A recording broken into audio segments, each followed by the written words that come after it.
Hey guys, it's Holly and today we will be finally having a look at the LEGO Harry Potter Hogwarts Icons Buildable Objects Giant Thing D2C with Hedwig. Now this set is set 76391 and has 3,010 pieces and will retail for 400 Australian dollars and 250 American, and I'll write the rest of the currencies down in the description below, and we'll be releasing on September 2nd, which sort of goes along with like the Hogwarts back to school. Although if you are a wizard looking to buy your school supplies out of LEGO this year, sorry, but this set comes out after the day you would have headed back on the Hogwarts Express, so sorry. Now this D2C is actually to celebrate the 20th year of LEGO Harry Potter, which is just amazing. And when we first heard rumors of this D2C being buildable objects, I did not expect life-size, sort of beautiful, interactive build with a giant version of Hedwig on the top. This thing absolutely blew me away, and if you didn't actually see my reaction, I will leave that linked at the top here in case you want to check that out. But today we'll be having an up-close look at it, and this set is honestly a lot more surprising than I expected. I've had a lot of fun building this set and sort of interacting with everything and picking it all up and testing it around. It's so fun and so joyous, honestly. So to show you guys how great everything is, let's have a look at it up close. So here is the Hogwarts Icon set, all built up with all of the different pieces. The only thing that I haven't included here is the sort of additional house scarf that you can swap out at the bottom of Tom Riddle's diary, as well as these sort of extra extensions that come with the minifigure stand. So you can actually fit all of the golden figures on there. I'll show you guys that at the end. I just thought it looked a lot neater just having it sort of as is in the set. The box art was incredible, sort of enough, but seeing it built up, it just looks even more impressive.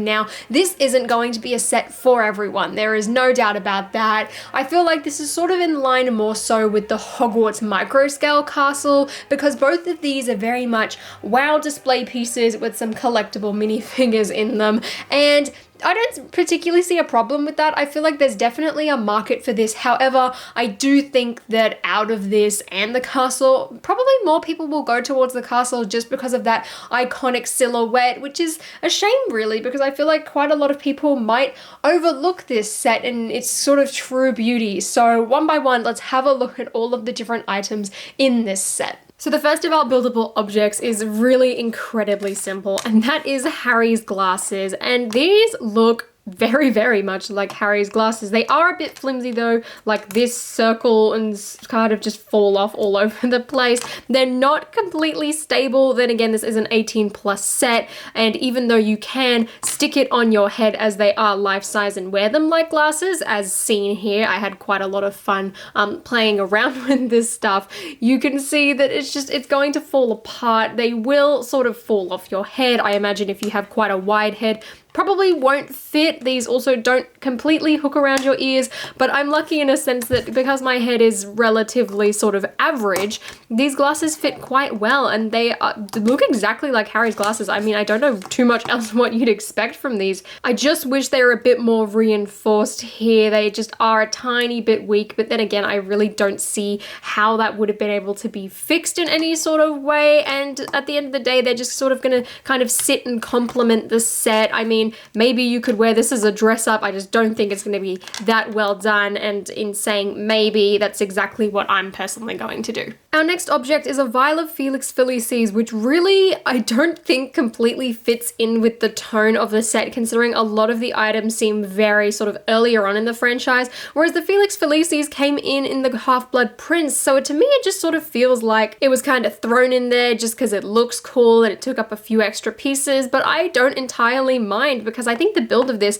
is extremely accurate and really well done. I mean, just look at it in comparison to the actual sort of vial hanging in the movie. The shape is entirely spot on, and considering how small and life-size and few pieces this involves, it is really well done. The label is unfortunately a sticker, but it was really easy to apply, and considering it is round, it's not quite that bad if you stuff it up, which is really lucky. And for some unknown reason as well, this is entirely built out of glow-in-the-dark pieces. I mean, I guess it's to try and get that sort of reflective nature of the potion, since it is sort of crystally and has like a really nice sheen to it in the film, so maybe that's what it's for, but I guess it's just a sort of nice little Easter egg, and it does look pretty cool when all glowed up, so I'll show you guys that now. So moving along, and we have Harry's wand, which is all completely brick built. And again, this is extremely life-size. You can grip onto the sort of wood at the bottom, which of course this wand is styled based off the one from the Prisoner of Azkaban and onwards. Which I'm glad, even though most of the set revolves around the Prisoner of Azkaban and Philosopher's Stone, I am glad that they did sort of the signature wand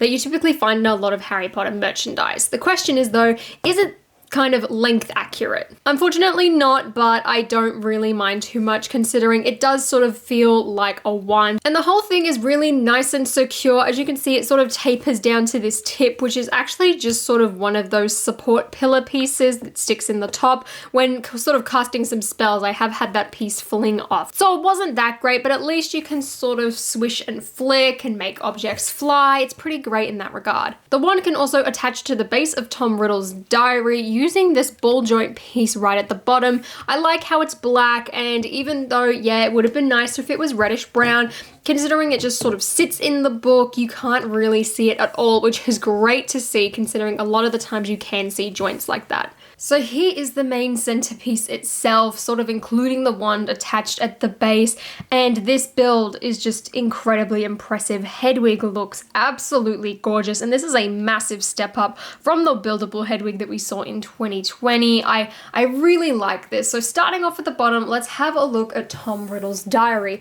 Now this diary, again, there's nothing too special about it. If you detach the wand, you can sort of see it a tiny bit better. There's no printing on the tiles. It's very smooth, but one thing I really like about this diary is actually the way they've done the pages, using a bunch of these angle pieces all stacked on top of each other, and then you slide them all in bit by bit, and it sort of creates these pages which you can run your finger down, and it feels sort of just like a book, really. I thought that was quite impressive. There's a few studs built onto the side, so I guess you can sort of attach some of the other objects onto here, and just like in sort of traditional Tom Riddle's diary fashion, you've got these golden corner pieces there accenting the book. Besides that, there's really not all that much to it. You've got sort of a curved spine here. If I sort of lift it up at the bottom, you can see that the entire thing's not actually black. You've got a lot of colors and brown sort of built up on the bottom. And underneath the books, there's really not all that much. This is all sort of just built up on the inside. There's a big Technic rod that runs through the center here,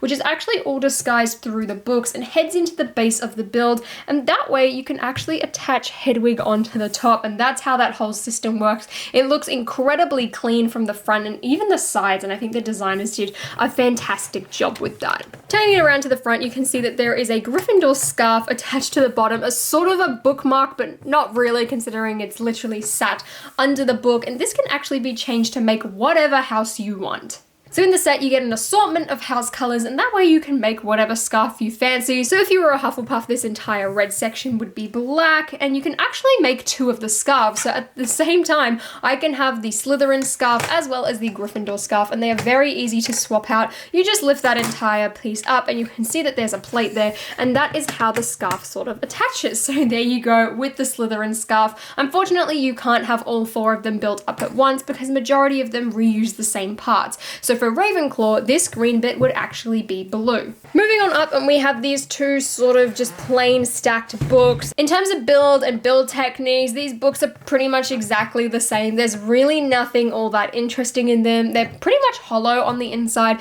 The only thing about them is that they have a hole in top of each book so that they can't slide on and over those sort of Technic holes and cover that up. And a fun fact about these is the designers have actually come out and said that these books are made to represent the different houses. So the blue is for Ravenclaw and the red, of course, is for Gryffindor. The style of the books is nothing we haven't seen before. It reminds me a lot of the Charles Dickens promotion as well as the LEGO Ideas storybook. The only thing that I really wish that they had done instead was include some stickers for the spine just to sort of zhuzh it up a bit. I mean, this one could, for example, be The History of Magic by Bathilda Bagshot. Even this blue one, I mean, technically maybe you could go Tales of Beedle the Bard, or even just a random potions book. On top of the books, box, we have this nice black basket where you can actually stick all of the 4 potions bottles. So I'll take them out for a second and we'll have a look at them in a short while. So here is the entire sort of black basket. It's built very simply. Again, it has a hole in it, and as you can see, this one sort of doesn't really attach onto the books all that well. If I lift it up, you can see the holes underneath of where those books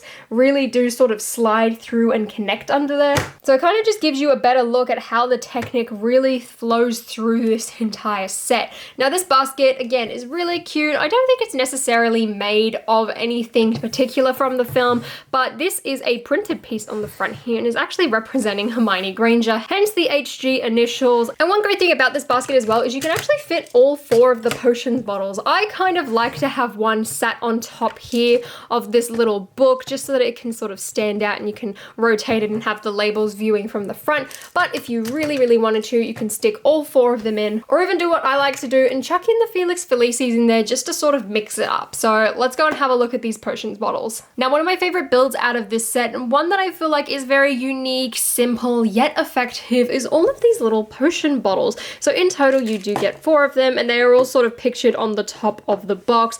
The potions you get include Polyjuice Potion, you also get Wormwood Infusion, Gillyweed, and the Powdered Root of Asphalt. Now, each of these potion bottles feature quite a lot of stickers, and it is kind of hard, but luckily, because they're all round, I found them relatively easy to apply, and they're such simple builds. All of the bottles are exactly the same, and pretty much everything but the Gillyweed are all built exactly the same, having a bunch of studs on the inside to make it look like liquid, and it's very effective. Starting off, we have the most famous potion out of all of these, and that is the Polyjuice Potion, and we'll take a really nice close look at the bottles. So to start off with, you can see that the Polyjuice Potion, just like in the sets, is made of this beautiful translucent green, and if I kind of tilt the bottle over you as well, you can see that there's a green cone in the base, which just sort of bulks it up a bit more and involves using less studs. Now, unfortunately, the studs are packaged together, so you do have to sort of sort them out a bit before pouring them all in, and then they sort of vary between 40 to 60 studs inside each bottle. In fact, I think this one has 50 studs inside. There are these really nice labels on the front saying Polyjuice Potion with some lovely artwork, as well as saying HG, which I'm imagining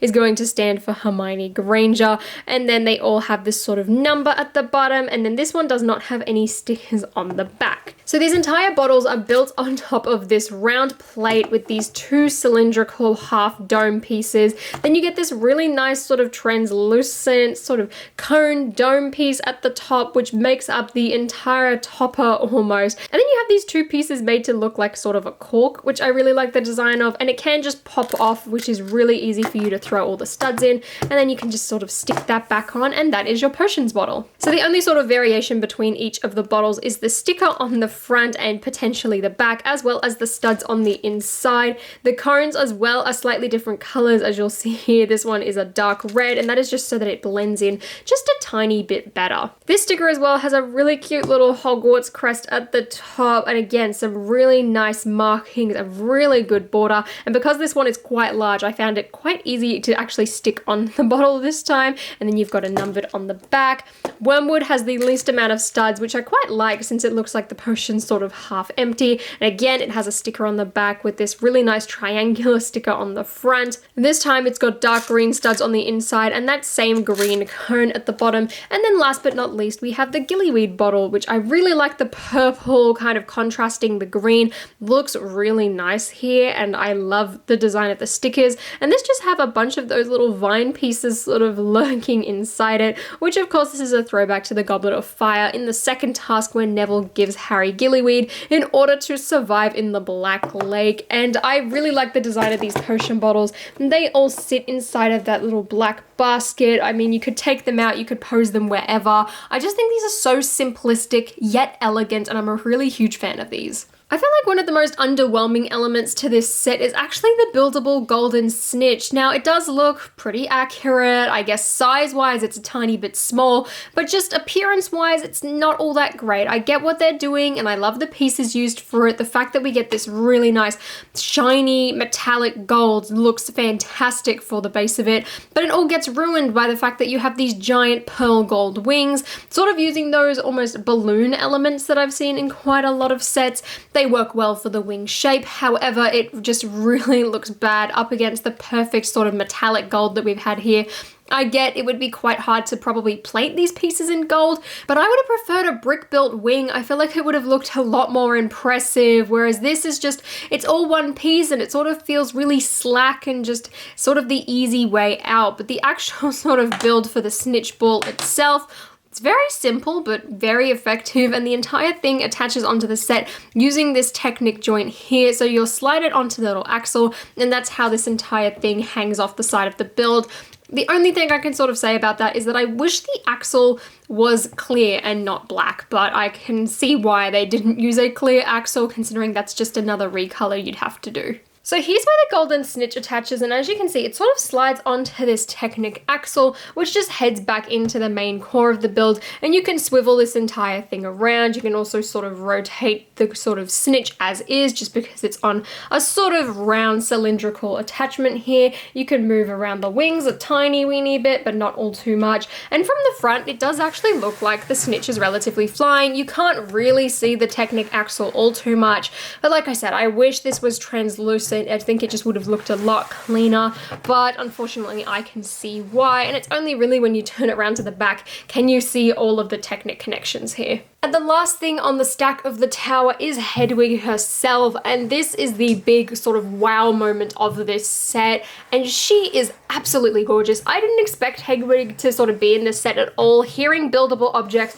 I definitely didn't think buildable owl, but I'm incredibly grateful because she is just this massive centerpiece and looks incredibly gorgeous. This build is so smooth and so clean and well done. Her head can also rotate 360 degrees, just like a regular owl, and actually also reuses the same eyepieces from the 2020 buildable Hedwig, which I thought was really cute. Her legs and everything from the front are all built up on top of Technic. These really can't move or detach at all, and then from there the entire body is built up on there, and again it's just really clean. You rotate her around and everything is so smooth. You can't see any sort of connections at all. This entire thing is just incredibly round and detailed, and I love the snowy owl pattern. Just look at all of these black pieces with 1x1s mixed in and round tiles. You really get the sense of feathers both from the wings all being individual sort of movable pieces and stuff like that. Even the tail having a bunch of pieces that can move and sort of feather out besides the centerpiece, which is fixed.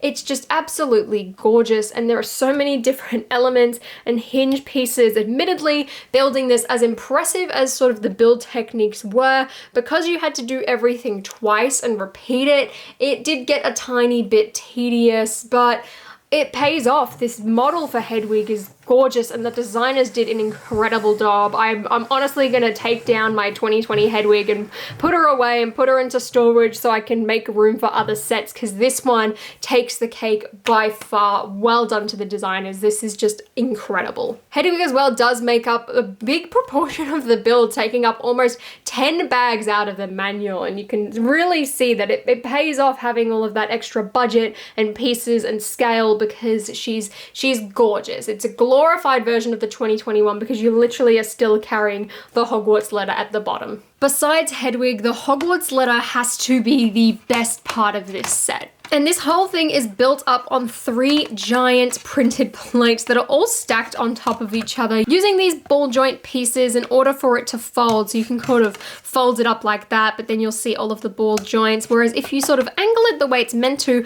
luckily everything bends just like a real piece of paper, which I really like. So starting at the top of the letter, we have the Hogwarts crest, which looks beautiful. You've got Hogwarts at the top, and you actually have the written Latin slogan, which appears in all of the books and sort of really isn't talked about within the films. Now, this actually has a little bit of a spelling mistake right here. This is supposed to be a U and not an O, which is really, really tiny. Most people aren't going to pick it up, but again, it's such a shame, just like the gunship, that these little tiny things, I mean, I guess in the gunship's case, it was a bit bigger of an issue than this, but it's such a shame for these giant sets, this one a 20th anniversary set, the gunship being a fan-voted set, that these little mistakes can slip through. I wonder if they will fix it in sort of future iterations of this set.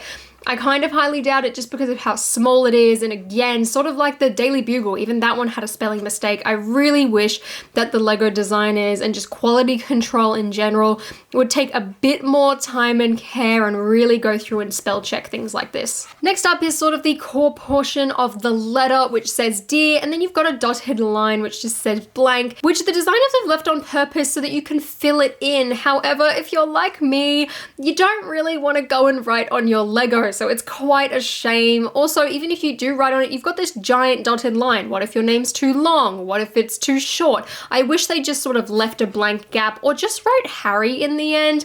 It would have been, I feel like, just a little bit more cleaner. I really wish though that we just didn't have that dotted line. If you want people to write their own name, just leave it blank. Then again, I feel like some people would be like, oh, well, you've just missed the name. The rest of the letter, luckily, doesn't seem to have any mistakes on this portion, which is really nice. However, I wish it did have the text that sort of Harry reads out in the film and that's written in the book, rather than this sort of shrunken down, completely different version. On the last one, it's quite simple. It just says yours truly, Professor McGonagall, then it has Professor McGonagall written down, as well as the sort of signature of Hogwarts School and Witchcraft of Wizardry. And overall, this letter is just extremely impressive and really beautiful, and I love that these are printed pieces. Part of me was scared that LEGO was going to make us sticker them. Really glad that these are printed. So the Hogwarts letter just sits connected to the bottom of Hedwig's feet, and this is all on a sort of hinge attachment. You can detach the whole thing and it just hooks on right here. Without it, you can definitely see a lot more of how the Technic system works and how the entire thing is built up. It also takes quite a lot away from the wow of the set, I feel like, being able to sort of make it look like Hedwig is floating by removing it. But if that's something you would rather do for your personal display, the option is there. Next up is a very unexpected build out of this set, and that is the chocolate frog. I mean, more so the chocolate frog card is a biggest surprise, but I'm just shocked to see a chocolate frog in general, and this guy is incredibly cute, and honestly, once again, really life-size. If you've ever had one of the chocolate frogs that they sell at like the Wizarding World of Harry Potter or the set tour or anything like that in those giant boxes, you would know how good this thing is and how big and tasty that chocolate frog is. And I love the build of this guy. The fact that he's got movable limbs and feet and can really look like he's sort of about to pounce, I love that fact. I think it looks amazing. Even his front legs sort of move around and can twist and things like that. I think the eyes are just absolutely incredible. Using these reddish brown Technic ball joints on top of some of the superhero stands. He's even got a little bit of a mouth because of the way these wedge pieces work.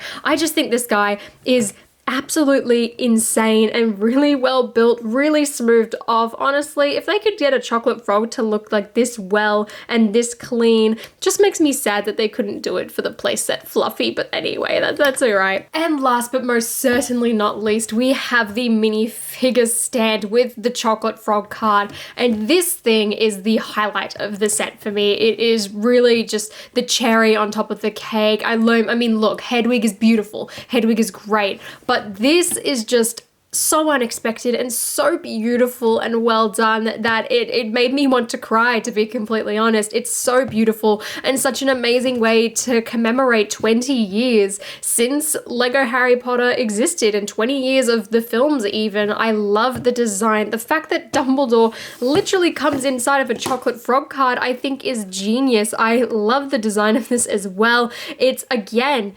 very life-size, and I love that fact. I love the printed Dumbledore banner, the stars on the side as well. The back of this, it doesn't look as pretty, but I mean, it still works. Then you turn it around and you just look at the archway and everything like that, and of course the figure can disappear, because why on earth would you expect him to hang around all day? That's just stupid. I love the little things like that, and just the fact that you can have the chocolate frog card as well, separate to the base of the minifigures. So continuing on from sort of the rest of the figures in this series, they've done the golden minifigure plates, which makes me wonder as well if this was planned all along and intentional, considering you do actually get extensions which are all built out of minifigure bases so that you can fit every single golden figure in this really nice stand, which then sort of makes the bases in the individual sets sort of useless in a way, considering you do get them built into the set and you don't have to attach them. But I also get it, because if you're not buying the D2C, you want the figures to to actually stand up really nicely. So in order to sort of put this all together,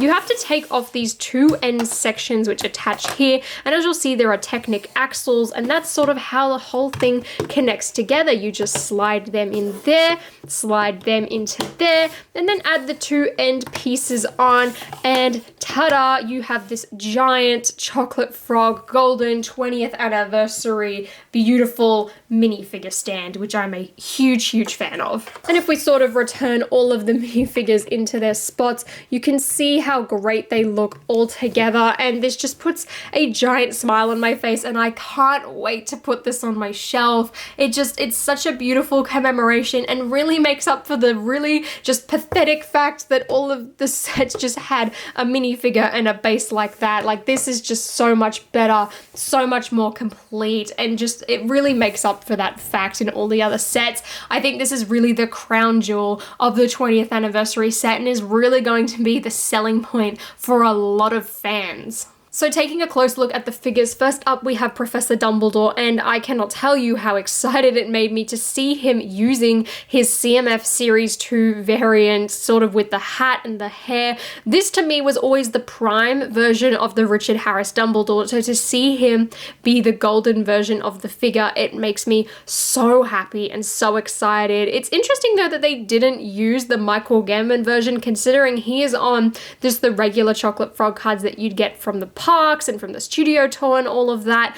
But at the same time, considering this is 20 years, I think it's a lot better to have the Richard Harris one, and just like all of the other figures, he has that 20 years printing on the back. He's got gorgeous torso printing and skirt printing. It's sort of a shame that the skirt printing doesn't kind of continue onto the back, but I get it. It's a cost-saving measure. The fact that we're getting gold figures in general is sort of enough. I can really see their cost-saving measures, you know, and why they would do it in this set, and I really don't mind considering we got a golden version of this headpiece, which I really hope does actually pop up again in sets, even though it will ruin the exclusivity of the series. Next up is Professor McGonagall, and just like Professor Dumbledore, it is amazing to see her using her prime version from the Hogwarts Moments books, so I'm really glad as well to see that she was the one who was turned into a golden version, and just like Professor Dumbledore, she is missing that back skirt printing, but again, I don't really care. You have the 20 years on the back and a beautiful gold version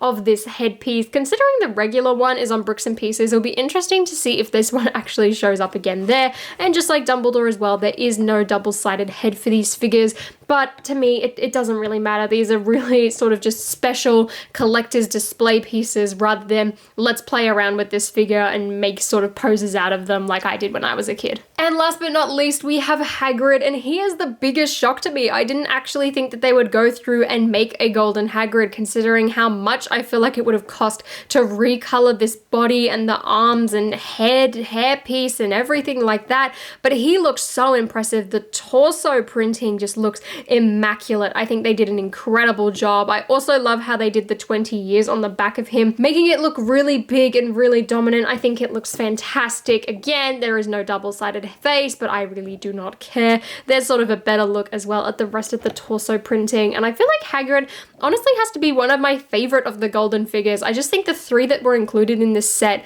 definitely are the best ones. So that is the entire Hogwarts Icon set. It honestly just blew me away. There's so many good build techniques here, so many little references as well, not just to Harry Potter, but the designers, and the fact that everything is life-size is honestly the best part. I cannot tell you how much fun I had playing around with this set. I know it's a display piece, but honestly, I had a blast. It was so much fun. This set has to be one of the best Harry Potter sets of this year. However, I do think it is going to be quite hard for a lot of people to really get behind, as beautiful as this is. I feel like it's one that you'll see, appreciate, but maybe not buy so much for yourself. But if you are looking to get it, it is amazing, and I hope you enjoy it as much as I do. But that's all for this beautiful set piece. I do really want to do a comparison as well up against the 2018 Hogwarts Castle, so please stay tuned for that. And if you guys enjoyed this video, please give me a thumbs up and consider subscribing to my channel down below. And until next time guys, I'll see you later.